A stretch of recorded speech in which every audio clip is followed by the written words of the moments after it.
Pengurus Ikatan Alumni STM Siliwangi AMS Sukabumi atau IKASMI pada Minggu pagi menyalurkan bantuan kemanusiaan kepada korban dan keluarga korban gempa bumi di Kabupaten Cianjur beberapa hari lalu.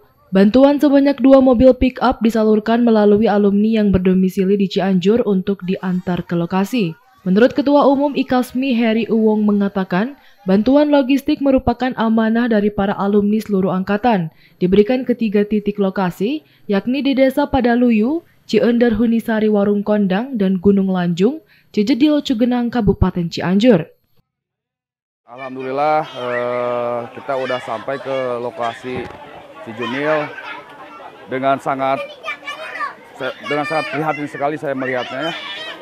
Rumah rata gitu kan. Ini para pengungsi gitu kan. Kita memberikan donasi gitu ke 3 titik. Ini titik yang terakhir. Alhamdulillah udah sampai ya gitu kan.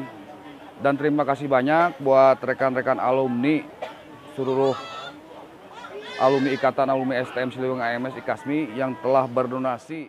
Sementara itu, proses penyerahan bantuan juga mendapatkan bantuan petugas kepolisian yang ikut langsung membagikan bantuan. Sementara itu, menurut korban gempa, Jaja mengatakan pihaknya berterima kasih dan diharapkan kebaikan dibalas oleh Allah Subhanahu wa Ta'ala yang berlimpah. Korban berterima kasih atas sumbangan dari bapak-bapak. Semoga amal perbuatan bapak di Amin. Dari Cisaat, Sukabumi, Muhammad Ujang Heriaman melaporkan.